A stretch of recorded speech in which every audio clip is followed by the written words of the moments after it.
Assalamualaikum warahmatullahi wabarakatuh.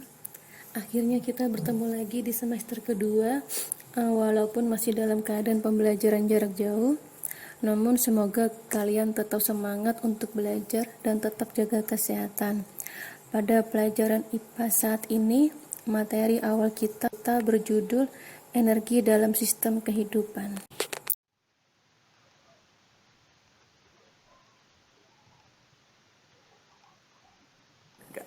Tujuan pembelajaran yang pertama, peserta didik dapat menjelaskan konsep energi. Yang kedua, peserta didik dapat melakukan pengamatan fenomena transformasi energi dan metabolisme sel. Yang ketiga, peserta didik dapat menjelaskan konsep fotosintesis.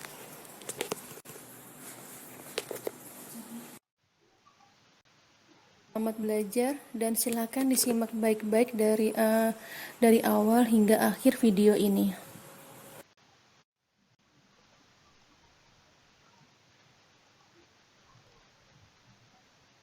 Susunan materi yang akan kita pelajari, yang pertama konsep energi yang terdiri energi potensial, kinetik, dan mekanik. Yang kedua yaitu transformasi energi dalam sel dan metabolisme sel.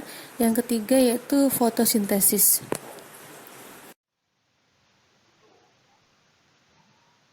Yang pertama di sini yaitu energi. Definisi energi diperlukan dalam hampir semua aktivitas manusia, mulai dari mendorong meja, bermain bola, melempar barang, hingga sampai pada aktivitas bermain badminton. Jenis energi yang dikeluarkan pun tidak hanya satu jenis, melainkan beberapa jenis energi sekaligus dalam satu aktivitas. Energi dalam kemampuan untuk melakukan usaha atau kerja atau melakukan suatu perubahan. Energi memiliki berbagai bentuk. Yang kita pelajari tentang energi yaitu energi potensial, energi kinetik, dan energi mekanik.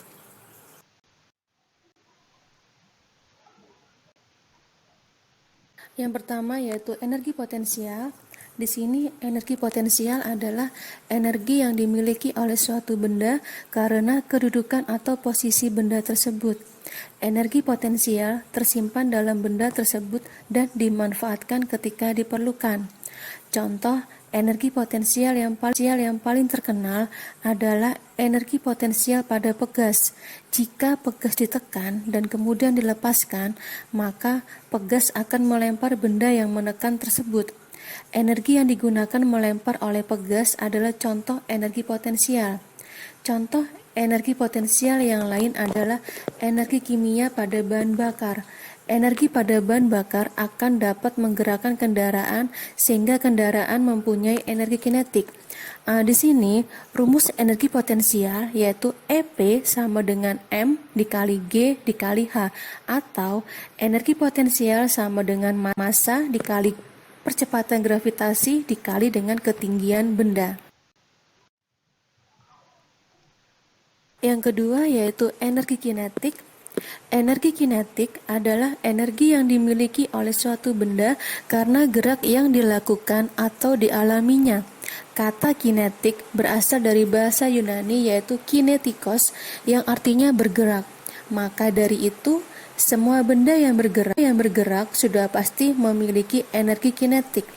Energi kinetik disebut juga dengan energi gerak. Energi kinetik dipengaruhi oleh massa dan kecepatan suatu benda saat bergerak. Massa disimbolkan dengan huruf M, sedangkan kecepatan disimbolkan dengan huruf V. Besarnya energi berbanding lurus dengan besarnya massa dan besarnya kecepatan suatu benda ketika bergerak. Maka dapat dirumuskan untuk rumus energi kinetik yaitu EK sama dengan setengah dikali M dikali V pangkat 2, atau energi kinetik sama dengan setengah dikali massa dikali kecepatan pangkat 2. Yang ketiga yaitu energi mekanik. Energi mekanik merupakan bentuk energi yang berkaitan dengan gerak. Kedua tipe energi di atas, yakni energi kinetik dan energi potensial, merupakan bagian dari energi mekanik. Energi mekanik yang dimiliki suatu benda nilainya selalu konstan atau tetap pada setiap titik lintasan benda. Inilah yang disebut sebagai hukum kekekalan energi. Energi tidak dapat diciptakan ataupun dimusnahkan. Energi hanya dapat berubah bentuk dari satu bentuk ke bentuk lainnya.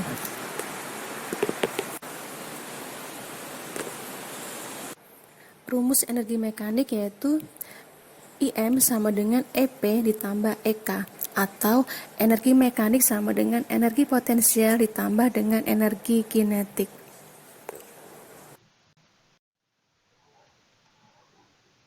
Di sini saya beri contoh soal menghitung energi potensial. Contohnya, buah pepaya bermasa 0,5 kg tergantung pada tangkainya yang berada pada ketinggian 2 meter dari atas tanah. Jika percepatan gravitasi bumi adalah 10 meter per sekon pangkat 2, tentukan besar energi potensial yang dimiliki oleh buah pepaya tadi. Pertama-tama, kita tulis diketahui. Dari soal yang diketahui yaitu masanya sama dengan 0,5 kg. Baru yang kedua yang diketahui yaitu percepatan gravitasi dengan nilai 10 meter per sekon pangkat 2. Yang ketiga yang diketahui yaitu ketinggian. H sama dengan 2 meter. Yang ditanya itu adalah energi potensial. Baru kita masukkan rumusnya. Energi potensial yaitu massa dikali percepatan gravitasi dikali ketinggian. Berarti energi potensial sama dengan 0,5 dikali 10 dikali 2, hasilnya 10 Joule.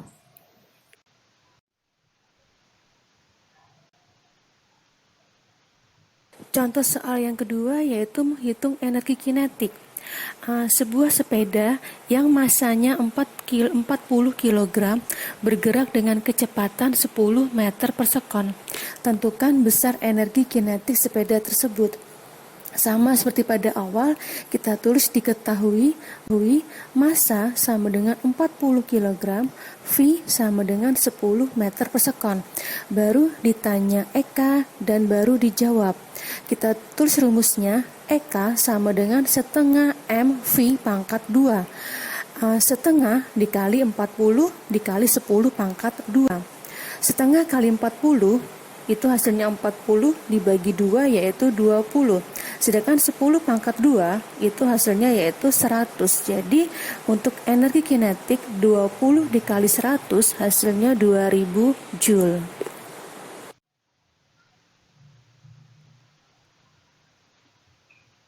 Yang ketiga yaitu menghitung energi mekanik. Di sini ada contoh soal, seekor burung sedang melayang terbang pada ketinggian 10 meter di atas tanah dengan kecepatan konstan sebesar 10 meter per sekon. Jika massa burung adalah 2 kg, percepatan gravitasi 10 meter per sekon pangkat 2, tentukan A. Energi potensial burung, B. Energi kinetik burung, C. Energi mekanik burung. Yang pertama, kita tulis diketahui. Dari soal, massa sama dengan 2 kg. Percepatan gravitasi sama dengan 10 meter per sekon pangkat 2. Ketinggian benda sama dengan 10 meter. Sedangkan kecepatannya sama dengan 10 meter per sekon.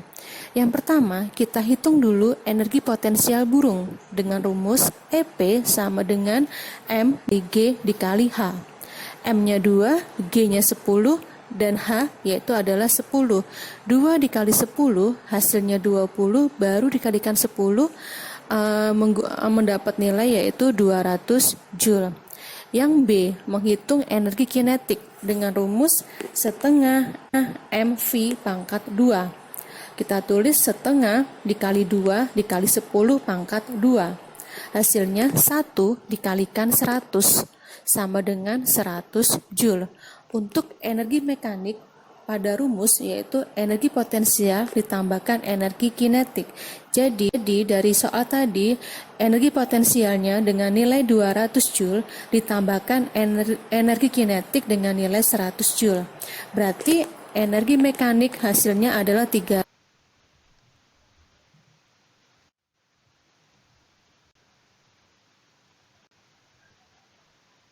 Pembahasan yang kedua yaitu kita belajar transformasi energi dalam sel dan metabolisme sel. Transformasi energi dalam sel merupakan transformasi yang terjadi di dalam organel yang terdapat di dalam sel. Energi akan mengalami transformasi dari energi potensial yang berupa energi kimia, makanan menjadi energi panas, dan energi kinetik atau gerak dalam aktivitas makhluk hidup. Ada 3 tahapan transformasi energi dalam sel. Yang pertama, transformasi energi oleh klorofil. Di sini, transformasi energi pada sel tumbuhan terjadi pada bagian daun atau klorofil. Klorofil merupakan zat hijau daun yang terdapat dalam organel sel tumbuhan, yang biasanya disebut dengan kloroplas. Proses pembuatan makanan pada tumbuhan disebut dengan fotosintesis. Nah, klorofilah ini yang berfungsi dalam proses fotosintesis. Energi radiasi matahari ditangkap oleh klorofil untuk melancarkan proses fotosintesis. Proses tersebut untuk mereaksikan CO2 dan H2O menjadi glukosa.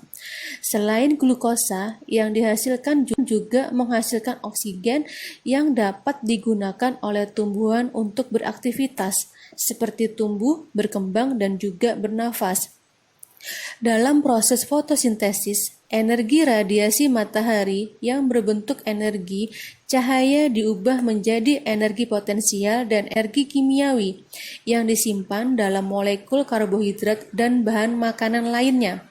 Energi ini dimanfaatkan tumbuhan untuk beraktivitas, tumbuh dan kembang, dan dimanfaatkan oleh makhluk hidup lain untuk mengkonsumsi tumbuhan tersebut, sehingga energi yang terdapat pada tumbuhan berpindah ke dalam tubuh makhluk hidup lainnya dan menjadi energi potensial.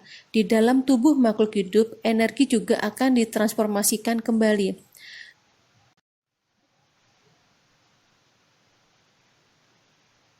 Tahapan yang kedua yaitu transformasi energi oleh mitokondria. Tahukah kalian apa itu mitokondria?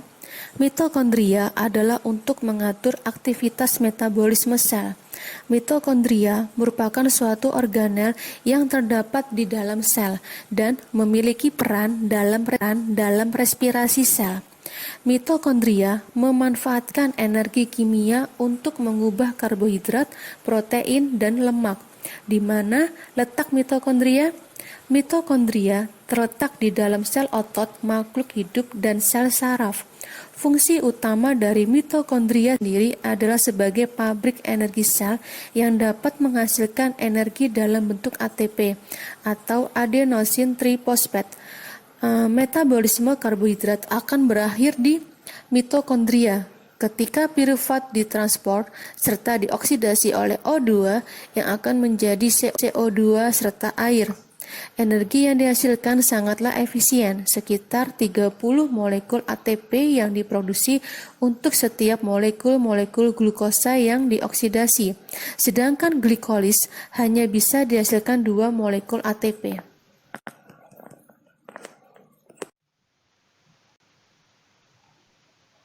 Tahapan yang ketiga yaitu transformasi energi oleh sel. Jika suatu sel melakukan sebuah kegiatan, maka energi kimiawi dari ikatan fosfat akan terlepas dan berubah menjadi energi bentuk lain, seperti energi mekanik untuk kontraksi otot, energi listrik untuk meneruskan impuls saraf, energi sintesis untuk membangun senyawa pertumbuhan, dan sisanya akan mengalir mengelilingi sel dan hilang sebagai energi panas. Ada beberapa komponen penting yang berperan dalam proses berlangsungnya metabolisme dalam sel makhluk hidup, yaitu adanya aktivitas enzim. Dihasilkan energi tinggi yang berupa adenosine trifosfat ATP dan reaksi oksidasi, reduksi atau pelepasan dan pembebasan elektron. Yang ketiga, materi selanjutnya yaitu kita belajar fotosintesis. Bisa kalian lihat pada gambar. Apa itu fotosintesis? Fotosintesis merupakan salah satu istilah dalam biologi. Fotosintesis merupakan gabungan dari kata foto yang artinya cahaya dan sintesis artinya proses pengolahan dengan menggunakan bahan tertentu. Jadi, pengertian fotosintesis adalah proses pembuatan energi yang diperlukan tumbuhan yang dibantu oleh cahaya matahari serta bahan-bahan pendukung seperti CO2, air, dan unsur hara yang berguna untuk kelangsungan hidup suatu tumbuhan. Perlu diketahui bahwa proses fotosintesis ini hanya dapat dilakukan oleh tumbuhan yang memiliki klorofil.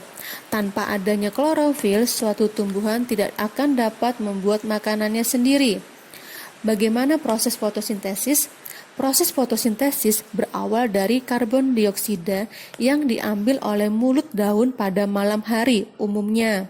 Lalu dilanjutkan dengan pengambilan air dalam tanah dengan menggunakan akar, yang kemudian akan dibawa oleh sistem transportasi xilem dan floem. Jika cahaya matahari sudah ada, maka klorofil tumbuhan akan menyerapnya sebagai energi utama dalam pembuatan glukosa.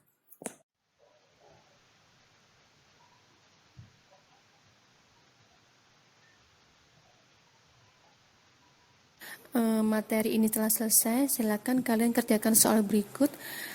Tolong kerjakan soal sebaik mungkin. Dan saya akhiri. Assalamualaikum warahmatullahi wabarakatuh.